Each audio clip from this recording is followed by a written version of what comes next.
जय हिंद। देखिए आज हम लोग दोस्तों पार्ट नंबर 4 देख रहे हैं, जो बिहार दरोगा का हम लोग टॉप 100 सिलेक्टेड प्रश्न देख रहे हैं। उसी में आज हम लोग पार्ट नंबर 4 देखने वाले हैं, जिसमें पहला क्वेश्चन है कि 1831 ईस्वी में बुधो भगत के नेतृत्व में कोल विद्रोह किस क्षेत्र में हुआ था? बताइए दोस्तों, कोल विद्रोह किस क्षेत्र में हुआ था? यह दोस्तों सिंह भूमि, जो आप ऑप्शन बी देख रहे हैं आपका बिल्कुल राइट है दोस्तों, सिंह भूमि में। नेक्स्ट है कि उस क्षेत्र का पहचान करें जहां संस्थालों ने 1855-56 ईस्वी में अपनी सरकार की घोषणा कर दी थी। तो कौन सा जगह दोस्तों याद रखना है? भागलपुर राजमहल में। भागलपुर राजमहल याद रखिएगा। नेक्स्ट पाते हैं क्वेश्चन नंबर 3। क्वेश्चन 3 का है कि 1855 ईस्वी में संथाल विद्रोह का नेतृत्व किसने किया था? तो संथाल विद्रोह का दोस्तों जो नेतृत्व किया गया था या सिंधु एवं कान्हू के द्वारा, याद रखिएगा। नेक्स्ट है कि उलगुलान विद्रोह किससे जुड़ा हुआ है? तो उलगुलान विद्रोह दोस्तों याद रखना है आपको, बिरसा मुंडा से जुड़ा हुआ है। जो बिरसा मुंडा के द्वारा चलाया गया विद्रोह को दोस्तों उलगुलान विद्रोह या मुंडा विद्रोह या दोस्तों चहलगान विद्रोह के नाम से जाना जाता है। नेक्स्ट पाते हैं 5 का कि निम्नलिखित में कौन सा स्थान गडकरी विद्रोह का केंद्र था? तो गडकरी विद्रोह का दोस्तों कौन सा केंद्र था? तो याद रखना है कोल्हापुर। कोल्हापुर आपका राइट हो जाएगा। नेक्स्ट है कि वेलुथम्पू ने अंग्रेजों के विरुद्ध आंदोलन का नेतृत्व कहाँ से किया था? तो वेलुथम्पू के द्वारा दोस्तों याद रखना आपको त्रावणकोर से किया गया था, जो कि केरल के क्षेत्र में पड़ता है। त्रावणकोर याद रखिएगा। नेक्स्ट है दोस्तों क्वेश्चन नंबर आपका 7। क्वेश्चन 7 का है कि निम्नलिखित में कौन सा युग्म सुमेलित नहीं है? पहला है दोस्तों मोपला विद्रोह, जो कि केरल के क्षेत्र में हुआ था, बिल्कुल राइट है। कुक्का विद्रोह दोस्तों पंजाब के क्षेत्र में हुआ था, ये भी आपका राइट है। नेक्स्ट दोस्तों कोली विद्रोह, तो कोली विद्रोह आपका गुजरात के क्षेत्र में हुआ था। चुआर विद्रोह जो कि मध्य प्रदेश के क्षेत्र में नहीं हुआ था दोस्तों, याद रखिएगा। तो यही आपका सुमेलित नहीं है, यानी कि ऑप्शन नंबर डी हो जाएगा। नेक्स्ट है कि महात्मा गांधी एवं उनके विचारों से प्रभावित होने वाले प्रथम आदिवासी नेता कौन थे? तो दोस्तों जिनका नाम था जोरानांग, याद रखना है जोरानांग। ऑप्शन नंबर बी आपका राइट हो जाएगा। क्वेश्चन नंबर दोस्तों 9 बोला कि प्रसिद्ध नाटक नील दर्पण, जिसमें इंडिको की खेती करने वाले किसानों के दमन का चित्रण किया गया, इसकी रचना दोस्तों किसने किया था? तो नील दर्पण की दोस्तों रचना किसने किया था? तो दीनबंधु मित्र ने, याद रखिएगा दीनबंधु मित्र। तो ऑप्शन नंबर डी आपका राइट हो जाएगा। नेक्स्ट है कि प्रसिद्ध बारदोली किसान आंदोलन का नेतृत्व किसने किया था? तो देखिए दोस्तों जो बारदोली किसान आंदोलन का नेतृत्व सरदार वल्लभ भाई पटेल के द्वारा किया गया है। आपका सी राइट हो जाएगा, सरदार वल्लभ भाई पटेल। नेक्स्ट है कि 19वीं शताब्दी के दौरान होने वाले बहावी आंदोलन का मुख्य केंद्र था, या दोस्तों पटना था, याद रखना है पटना। नेक्स्ट है कि भारत का प्रथम आधुनिक पुरुष किसे माना जाता है? तो भारत का प्रथम आधुनिक पुरुष दोस्तों राजा राम मोहन राय को माना जाता है, याद रखिएगा। तो ऑप्शन नंबर यहाँ पे आपका सी राइट हो जाएगा, राजा राम मोहन राय को। नेक्स्ट है क्वेश्चन नंबर 13 का है कि भारतीय राष्ट्रवाद का जनक किसे माना जाता है? तो राष्ट्रवाद का अगर जनक कहेगा दोस्तों तो याद रखिएगा दोस्तों, इसमें होगा भारतीय राष्ट्रवाद का जनक। अच्छा, इसमें ऑप्शन नहीं दिया गया, यानी कि ऑप्शन नंबर डी हो जाएगा। नेक्स्ट है कि राजा राम मोहन राय ने निम्न में से किसका विरोध नहीं किया था? तो बताइए दोस्तों किसका विरोध नहीं किया था? तो यहाँ पे आपका राइट जगह 14 का ऑप्शन नंबर सी, पाश्चात्य शिक्षा के।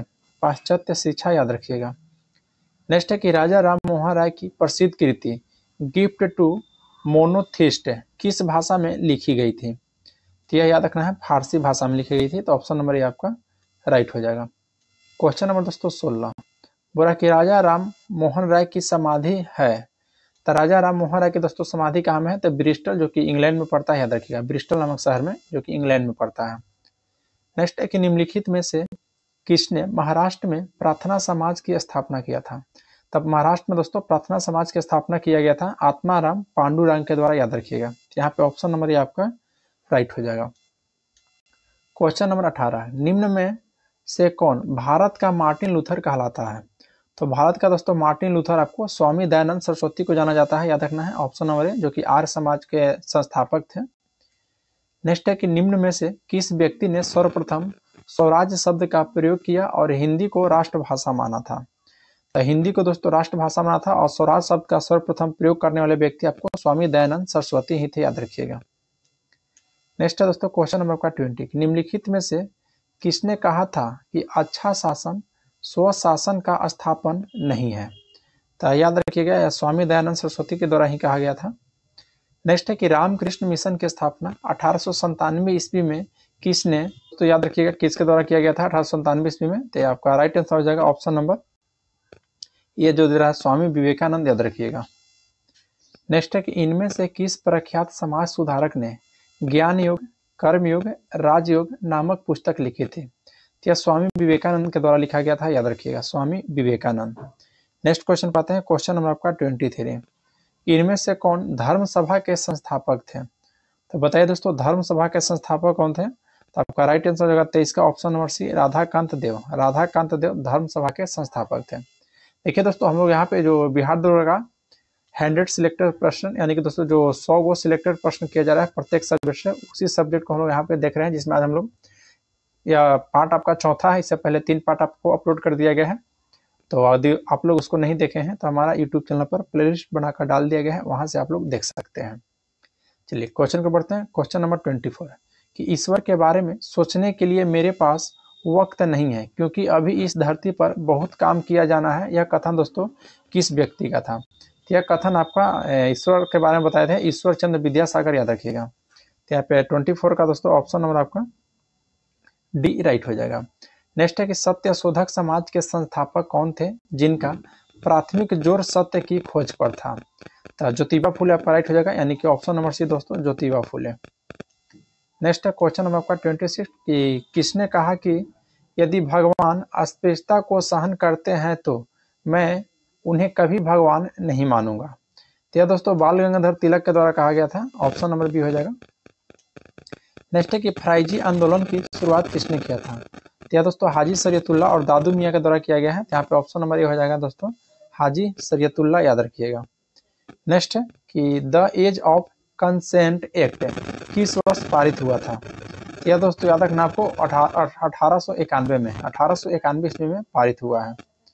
क्वेश्चन नंबर दोस्तों 29 कि निम्नलिखित में कौन एक सुमेलित नहीं है? प्रार्थना समाज के संस्थापक डॉक्टर आत्माराम पांडुरंग, जो कि आपका सही है। नेक्स्ट है कि आत्मीय सभा, तो आत्मीय सभा के दोस्तों संस्थापक कौन है बताइए? जो कि यहाँ पे आपका देवेंद्र नाथ टैगोर दे रहा है, यह आपका दोस्तों बिल्कुल गलत है। आत्मीय सभा का देवेंद्र नाथ टैगोर नहीं है, आत्मीय सभा का राजा राम मोहन राय है। तो यहाँ पे ऑप्शन भी हो जाएगा क्योंकि दोस्तों गलत ही चूज करना था। बाकी दोस्तों याद रखना भारतीय ब्रह्म समाज के संस्थापक केशव चंद्र सेन और राधा स्वामी सत्संग के दोस्तों तुलसी राम थे। नेक्स्ट है कि अंग्रेजी भारतीय सेना में चर्बी वाले कारतूसों से चलने वाले एनफील्ड राइफल कब शामिल किया गया था? यह दोस्तों दिसंबर 1856 ईस्वी में, दिसंबर 1856 ईस्वी में, याद रखिएगा। नेक्स्ट है क्वेश्चन नंबर आपका 31 पूरा कि तथा कथित प्रथम राष्ट्रीय स्वतंत्रता संग्राम न तो प्रथम न राष्ट्रीय और न ही स्वतंत्रता संग्राम था, यह कथन किसका था दोस्तों? तो आरसी मजूमदार का था, याद रखिएगा। यह 1857 के क्रांति के बारे में बोले थे। नेक्स्ट है कि 1857 की स्वाधीनता संग्राम का प्रतीक था। यह दोस्तों कमल और रोटी था, कमल और रोटी, याद रखिएगा। कहीं कहीं चपाती भी देता है। नेक्स्ट पाते हैं क्वेश्चन नंबर दोस्तों 33 कि निम्नलिखित में कौन 1857 के विद्रोह में अंग्रेजों का सबसे कट्टर दुश्मन था? तो अंग्रेजों का सबसे कट्टर दुश्मन दोस्तों मौलवी अहमदुल्ला शाह थे, मौलवी अहमदुल्ला शाह, जो कि फैजाबाद से नेतृत्व कर रहे थे। तो ऑप्शन ए आपका राइट हो जाएगा। क्वेश्चन नंबर दोस्तों 34 कि झांसी की रानी लक्ष्मीबाई का मृत्यु कहाँ पर हुई थी? तो झांसी की रानी लक्ष्मीबाई की दोस्तों जो मृत्यु हुआ था यह आपको ग्वालियर में हुआ था, याद रखिएगा। कहाँ में? तो ग्वालियर में। नेक्स्ट है कि अजीमुल्ला खां सलाहकार थे। तो यह दोस्तों नाना साहब के अजीमुल्ला खां जो थे सलाहकार थे दोस्तों, याद रखिएगा। नेक्स्ट है कि निम्न में कौन से असम में 1857 की क्रांति का तो बताइए दोस्तों 1857 की क्रांति के नेतृत्व असम से कौन कर रहे थे? तो असम से दोस्तों मनीराम दत्त कर रहे थे, जो कि ऑप्शन नंबर ए में दिया गया है, दीवान मनीराम दत्त, याद रखिएगा। नेक्स्ट पाते हैं कि 1857 के स्वतंत्रता संग्राम में किस राजवंश ने अंग्रेजों का सर्वाधिक सहायता किया था? तो दोस्तों अंग्रेजों को सर्वाधिक सहायता करने वाला था दोस्तों सिंधिया। अब बताइए ग्वालियर के सिंधिया था कि इंदौर के सिंधिया था? तो यहाँ पे दोस्तों ग्वालियर के सिंधिया थे, याद रखिएगा। ऑप्शन नंबर ए आपका राइट हो जाएगा। नेक्स्ट है कि 1857 के विद्रोह के समय बैरकपुर में कौन ब्रिटिश कमांडिंग ऑफिसर था? तो बैरकपुर से कौन था दोस्तों बताइए? तो बैरकपुर से हेनरी लॉरेंस था, हेडसे था दोस्तों, हेडसे, हेनरी लॉरेंस नहीं, हेडसे था। और बैरकपुर से दोस्तों हेडसे था, याद रखना है। और मेरठ से कहा था, तो मेरठ से दोस्तों आपका हैबिट हो जाता। तो 38 का दोस्तों ऑप्शन नंबर सी आपका राइट हो जाएगा। नेक्स्ट है कि ब्रिटिश इंडियन एसोसिएशन के प्रथम अध्यक्ष कौन थे? तो ब्रिटिश इंडियन एसोसिएशन के प्रथम अध्यक्ष बनाए गए थे राधाकांत देव को। याद रखना है, ब्रिटिश इंडियन एसोसिएशन के दोस्तों प्रथम अध्यक्ष किसे बनाया गया था? तो राधाकांत देव, यानी कि ऑप्शन नंबर सी आपका राइट हो जाएगा। नेक्स्ट है कि भारत संघ के संस्थापक कौन थे? तो भारत संघ के दोस्तों जो संस्थापक थे वह सुरेंद्र नाथ बनर्जी थे, याद रखिए, यानी कि इंडियन एसोसिएशन। नेक्स्ट है कि मद्रास महाजन सभा की स्थापना की गई थी। तो मद्रास महाजन सभा के दोस्तों जो स्थापना किया गया था वो 1884 में किया गया था दोस्तों, यहाँ पे ऑप्शन नहीं है, याद रखना है 1884 ईस्वी में। नेक्स्ट पाते हैं दोस्तों, क्वेश्चन नंबर आपका 42 करा कि गोपाल कृष्ण गोखले ने किस वर्ष भारत सेवक मंडल यानी कि सर्वेंट्स ऑफ इंडिया सोसाइटी की स्थापना किए थे? तो यह दोस्तों वर्ष 1905 ईस्वी में, याद रखिएगा। और वर्ष 1905 में जो कांग्रेस का वार्षिक अधिवेशन हुआ था उसकी अध्यक्षता भी गोपाल कृष्ण गोखले ही किए थे। नेक्स्ट है कि कांग्रेस सम्मेलन को शिक्षित भारतीयों का वार्षिक राष्ट्रीय मेला है, यह किसने कहा था? तो यह दोस्तों लाला लाजपत राय के द्वारा कहा गया था, याद रखिएगा, लाला लाजपत राय के द्वारा।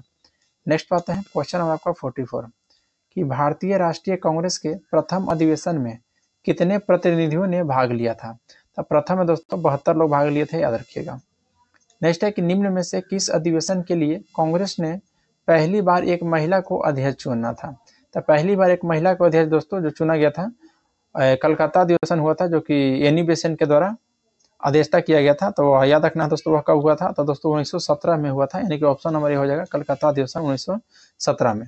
कांग्रेस के दोस्तों टोटल 3 महिला थी अध्यक्ष में, याद रखना है। एक सरोजिनी नायडू थी जो कि 1925 के कानपुर अधिवेशन की अध्यक्षता किए थे, और एक दोस्तों नलिनी सेन गुप्ता जो कि 1933 में, जो कि आपका यहाँ से नेतृत्व कर रहे थे। बताना है कहाँ से? तो दोस्तों वो भी कलकत्ता से नेतृत्व कर रहे थे।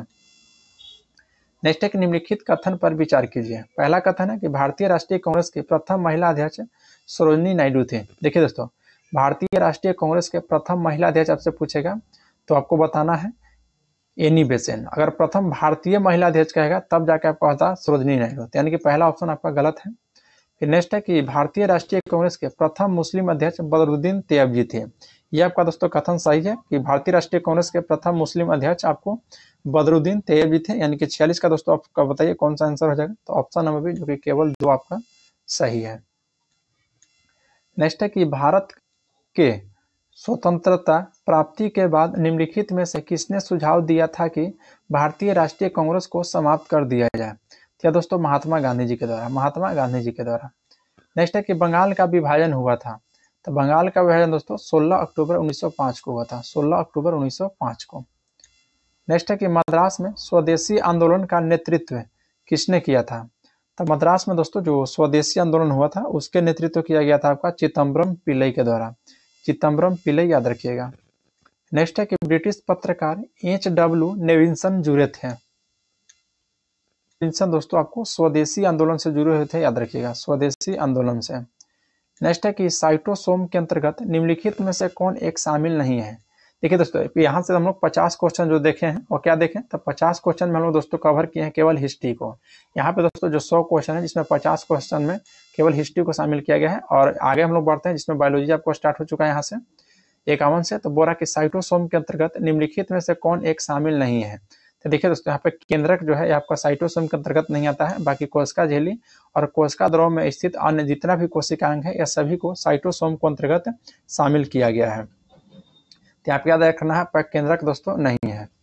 नेक्स्ट है क्वेश्चन नंबर दोस्तों 52 कि कोशिका के अंदर ग्लाइकोलिपिड व ग्लाइकोप्रोटीन निर्माण का सक्रिय स्थल कौन सा है? तो यहाँ पे ऑप्शन सी हो जाएगा दोस्तों, गोल्जी का है, याद रखना है, गोल्जी का है। नेक्स्ट पाते हैं क्वेश्चन नंबर आपका 53 कि निम्न कथन पर विचार करना है। पहला कथन कि ऐसी कोशिका जिनमें केंद्रक झिल्ली नहीं होती है एवं वास्तविक केंद्रक नहीं होता है उसको दोस्तों प्रोकैरियोटिक कोशिका कहते हैं, जो कि बिल्कुल राइट है। और नेक्स्ट है कि वैसी कोशिका जिसमें केंद्रक पूर्ण रूप से विकसित तथा झिल्ली से घिरा होता है उसको दोस्तों यूकैरियोटिक कोशिका कहते हैं। तो ये भी आपका दोस्तों सही है, यानी कि ऑप्शन हो जाएगा सी, 1 और 2 दोनों कथन आपका सत्य है। नेक्स्ट है क्वेश्चन नंबर 54 कि जीव द्रव्य सम्मिलित रूप से बना होता है। तो जीव द्रव्य दोस्तों बताइए सम्मिलित रूप से किसका बना होता है? तो कोशिका द्रव और केंद्रक का, यानी कि ऑप्शन नंबर यहाँ पे बी आपका राइट हो जाएगा, कोशिका द्रव और केंद्रक का। नेक्स्ट पाते हैं क्वेश्चन नंबर 55 कि कोशिका के बारे में निम्नलिखित में से कौन सा सही नहीं है? तो कौन सा यहाँ पे आपका दोस्तों कथन सही नहीं है बताइए। तो देखिए जो ऑप्शन डी दे रहा है कि सभी देह ऊतक में एक ही प्रकार की कोशिकाएं विद्यमान है, यह आपका दोस्तों गलत है, यानी कि ऑप्शन नंबर डी हो जाएगा। क्वेश्चन नंबर दोस्तों 56 कि यदि माइटोकॉन्ड्रिया काम करना बंद कर दे तो कोशिका में कौन सा कार्य नहीं होगा। देखिए दोस्तों कोशिका में यानी कि भोजन का पाचन यानी कि भोजन का दोस्तों ऑक्सीकरण यानी कि ऑप्शन नंबर बी हो जाएगा, भोजन का ऑक्सीकरण आपका नहीं होगा, यानी कि 56 का दोस्तों ऑप्शन नंबर बी राइट हो जाएगा। नेक्स्ट है कि 80% से अधिक सेल कोशिका में पाए जाने वाला पदार्थ कौन सा है। तो दोस्तों 80% से अधिक जो पाए जाने वाला पदार्थ है वो याद रखना है जल आपका है। नेक्स्ट है कि केंद्रक के विभाजन को क्या कहते हैं। तो केंद्रक के विभाजन को दोस्तों कैरियोकाइनेसिस कहते हैं, और यही कोशिका द्रव के विभाजन कहता है तो आपको हो जाता है साइटोकाइनेसिस। नेक्स्ट पाते हैं क्वेश्चन नंबर 15 में, बोरा की पारगति यानी कि दोस्तों क्रॉसिंग ओवर किस अवस्था में होता है। तो क्रॉसिंग जो ओवर अवस्था पूछा दोस्तों तो आपको पैकेटिन हो जाएगा, ऑप्शन नंबर सी दोस्तों 15 का पैकेटिन अवस्था में। नेक्स्ट है कि निम्नलिखित में से किस कोशिकीय संरचना की खोज फंटाना के द्वारा किया गया था। तो केंद्रिका का याद रखना है, केंद्रिका का एक होता है दोस्तों केंद्रक और एक होता है केंद्रिका, तो केंद्रिका का खोज फंटाना के द्वारा किया गया था। नेक्स्ट पाते हैं क्वेश्चन नंबर दोस्तों 61 की निम्नलिखित कथन पर विचार करना है, जिसमें पहला कथन है कि समान उत्पत्ति तथा समान कार्य को संपादित करने वाली कोशिकाओं को समूह को ऊतक कहते हैं, जो कि बिल्कुल राइट है। नेक्स्ट है कि ऊतक एक कोशिकीय तथा बहुकोशिकीय दोनों जीवों में पाया जाता है, और फिर बोला कि पादप तथा जंतु दोनों में ही ऊतक पाए जाते हैं। तो ठीक है दोस्तों, इसका दोस्तों ऑप्शन हो जाएगा 1 और 3 जो कि आपका राइट था, यानी कि ऑप्शन नंबर देखिए डी में दिया गया है 1 और 3। नेक्स्ट है कि वायुतक यानी कि एरेनकाइमा किन पौधा में पाया जाता है। तो हाइड्रोफाइट्स में दोस्तों, यानी कि ऑप्शन नंबर बी हो जाएगा वायु ऊतक, यानी कि 62 का ऑप्शन बी। नेक्स्ट है कि आर्किड में विलोमन ऊतक पाया जाता है। तो आर्किड में दोस्तों जो विलोमन ऊतक पाया जाता है बताइए, तना में कि मूल में कि पत्ती में कि पुष्प में। तो 63 का ऑप्शन सी हो जाएगा दोस्तों, पत्ती में पाया जाता है। नेक्स्ट है क्वेश्चन नंबर आपका 64 की वार्षिक वलय या वृद्धि वलय में शामिल होते हैं। तो देखिए दोस्तों वसंत काष्ठ और शरद काष्ठ दोनों में शामिल होते हैं, तो ऑप्शन यहाँ पे सी हो जाएगा। नेक्स्ट है कि फ्लोएम का कौन सा तत्व फ्लोएम ऊतक को यांत्रिक सहायता प्रदान करता है। तो फ्लोएम ऊतक का दोस्तों जो यांत्रिक सहायता प्रदान करता है वह कौन सा है दोस्तों, ऊतक याद रखना है, तो फ्लोएम तंतु है, ऑप्शन आपका बी हो जाएगा, यानी कि फाइबर। नेक्स्ट है कि अंगों का विसरण, श्रवण तथा अवशोषण में मदद करने वाला ऊतक कौन सा है। तो आपका राइट हो जाएगा 66 का ऑप्शन भी एपिथेलियम ऊतक याद रखना है, एपिथेलियम ऊतक।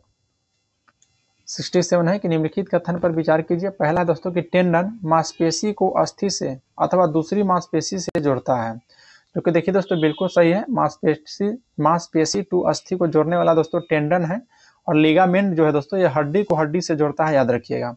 तो ऑप्शन सी हो जाएगा, 1 और 2 दोनों कथन आपका सत्य है। नेक्स्ट है कि वृद्धावस्था में त्वचा में झुर्रियां पड़ जाती है, इसका कारण क्या है।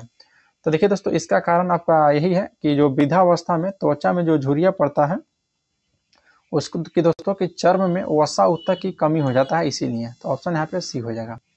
नेक्स्ट है कि नेत्र की आइरिस में पाए जाने वाला ऊतक कौन सा है।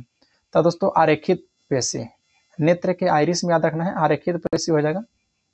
नेक्स्ट है दोस्तों कि न्यूरॉन के डेंड्रॉन से निकलने वाली पतली पतली शाखाएं क्या कहलाता है। तो देखिए दोस्तों न्यूरॉन के जो डेंड्रॉन से निकलने वाली पतली पतली शाखाएं आपका डेंड्राइटस कहलाता है, याद रखिएगा। नेक्स्ट है कि निम्न में से कौन सा युग्म सुमेलित नहीं है। तो कौन सा सुमेलित नहीं है, तो दोस्तों आपका जो फॉस्फेट है ऑप्शन है या CS2 नहीं होता, यही आपका दोस्तों गलत है। नेक्स्ट है कि खाना बनाते समय हीटर कॉइल से उष्मीय ऊर्जा का स्थानांतरण खाना बनाने वाला बर्तन को किस प्रक्रम के तहत होता है। तो बताइए दोस्तों, तो याद रखना है यह केवल चालन और संवहन के द्वारा होता है, तो ऑप्शन यहाँ पे बी हो जाएगा। नेक्स्ट है कि जल कांच को भिगोता है क्योंकि। तो जल कांच को दोस्तों भिगोता है इसलिए कि कांच के साथ जल का आसंजक बल जल के अणुओं के बीच लगने वाला ससंजक बल से अधिक होता है, याद रखिएगा।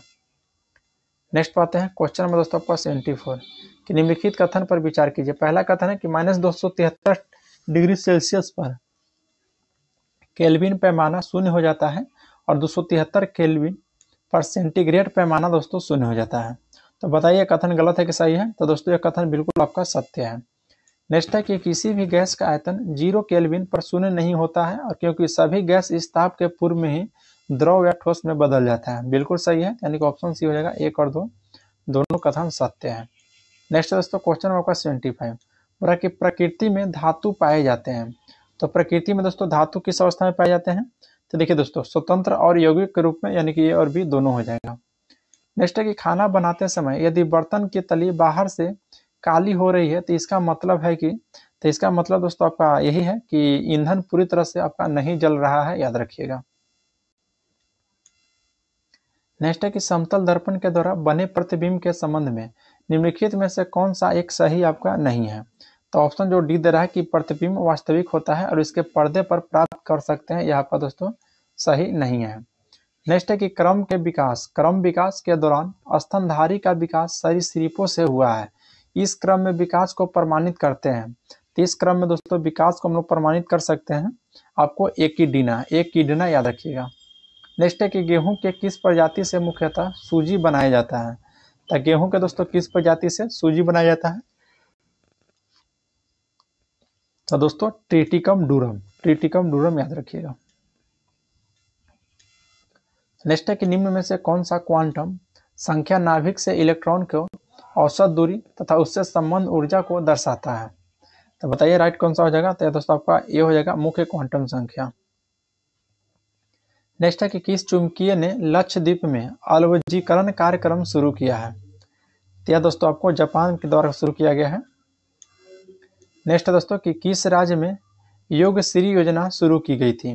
तो योगश्री योजना दोस्तों आपको पश्चिम बंगाल में शुरू किया गया था। नेक्स्ट है कि मुक्केबाजी खेल किस परिसर में खेला जाता है? तो मुक्केबाजी दोस्तों आपका रिंग में, यानी कि ऑप्शन नंबर डी हो जाएगा 83 का। नेक्स्ट है कि कंपनी का डिवेंजर धारक किसे कहा जाता है? तो कंपनी का दोस्तों डिवेंजर जो धारक कहा जाता है वो आपको दोस्तों लेनदारों को याद रखिएगा। क्वेश्चन नंबर 85 कि उपसौर की स्थिति में पृथ्वी होती है सूर्य के। तो सूर्य के दोस्तों बताइए क्या होता है? तो सूर्य के दोस्तों यह आपका अत्यधिक पास होता है उपसौर की स्थिति में। नेक्स्ट है कि महासागरीय मरुस्थल कहाँ अवस्थित है? तो महासागरीय मरुस्थल हो जाएगा, यानी कि 86 का ऑप्शन है दोस्तों अटलांटिक महासागर में। नेक्स्ट है कि भारतीय संविधान के अनुच्छेद 25 में प्रयुक्त हिंदू शब्द को किसे सम्मिलित नहीं करता है? तो हिंदू शब्द जो है दोस्तों यह याद रखना आपको कि पारसियों को सम्मिलित नहीं करता है, बाकी हिंदू, बौद्ध, जैन, सिख इस सभी को दोस्तों सम्मिलित किया गया है। नेक्स्ट है कि छत्तीसगढ़ का निर्माण किस राज्य के विभाजन से हुआ था? तो देखिए दोस्तों छत्तीसगढ़ का निर्माण 1 नवंबर 2000 का हुआ था, जो कि दोस्तों आपको मध्य प्रदेश से। नेक्स्ट है कि राष्ट्रीय मानवाधिकार आयोग का गठन कब किया गया है? तो राष्ट्रीय मानवाधिकार आयोग का जो गठन किया गया दोस्तों वर्ष 1993 में, याद रखना है, वर्ष 1993 में। नेक्स्ट पाते हैं क्वेश्चन नंबर दोस्तों 19 कि राज्य वित्त आयोग का गठन किस अनुच्छेद के तहत किया गया है? तो राज्य वित्त यानी कि इनकम दोस्तों, तो ऑप्शन हो जाएगा 243 के ए याद रखने हैं, अनुच्छेद 243 के आई में दोस्तों। नेक्स्ट है कि बिहार राज्य में गंगा के किनारे स्थित जिलों की संख्या कितना है? तो बिहार में दोस्तों टोटल 12 जिले हैं। बिहार के किस जिले में गंगा नदी सबसे लंबी है दोस्तों? तो आपका हो जाएगा यहाँ पे सबसे लंबी, यानी कि पटना जिला में याद रखिएगा। नेक्स्ट पाते हैं दोस्तों क्वेश्चन नंबर 93 कि कैमूर पठार किसके लिए प्रसिद्ध है? तो कैमूर का पठार दोस्तों किसके लिए प्रसिद्ध है? तो यह दोस्तों आपको चूना पत्थर के लिए प्रसिद्ध है, याद रखिएगा। नेक्स्ट है कि निम्नलिखित झील में कौन सी बिहार में स्थित है? तो बिहार में स्थित झील कौन सा दोस्तों? तो अनुपम झील है, जो कि बिहार में स्थित है, याद रखिएगा। नेक्स्ट है कि उत्तम बिहार किसके लिए प्रसिद्ध है? तो यह दोस्तों बाढ़ के लिए। उत्तर बिहार दोस्तों आपको बाढ़ के लिए प्रसिद्ध है, उत्तर बिहार, याद रखिएगा। देखिए दोस्तों इस सेट में टोटल 100 क्वेश्चन है, जो आज हम लोग दोस्तों पार्ट 4 नंबर देखने वाले हैं। यदि आप लोग इससे पहले का पार्ट 3 नहीं देखे हैं तो हमारा यूट्यूब चैनल पर प्लेलिस्ट बनाकर डाल दिए गए हैं, वहां से आप लोग देख सकते हैं। दोस्तों पीडीएफ आप हमारा डिस्क्रिप्शन में दिया गया टेलीग्राम का लिंक ज्वाइन कर लीजिए टेलीग्राम, और वहाँ पे आपको पीडीएफ इसका मिल जाएगा। नेक्स्ट है कि Sultan Azlan Shah hockey tournament का आयोजन कौन सा देश कराता है? तो बताइए दोस्तों। तो मलेशिया, जो कि बिल्कुल आपका राइट है। नेक्स्ट है कि सुब्रोतो कप निम्नलिखित में से किससे संबंधित है? क्या दोस्तों फुटबॉल से है सुब्रोतो कप। नेक्स्ट है कि अधोलिखित में किस पुरस्कार को क्रिकेट का ऑस्कर कहते हैं? तो क्रिकेट का दोस्तों जो ऑस्कर कहते हैं वो आईसीसी पुरस्कार, याद रखना है, आईसीसी पुरस्कार। नेक्स्ट है दोस्तों क्वेश्चन नंबर आपका 99 कह रहा है कि ओलंपिक खेलों में महिलाओं ने सर्वप्रथम कब प्रतिभाग लिया था? तो महिलाओं के द्वारा दोस्तों जो सर्वप्रथम प्रतिभाग लिया गया था पेरिस ओलंपिक जो कि 1900 ईस्वी में हुआ था, उसी में याद रखिएगा। नेक्स्ट है कि अंतर्राष्ट्रीय ओलंपिक संस्था का मुख्यालय स्थित है।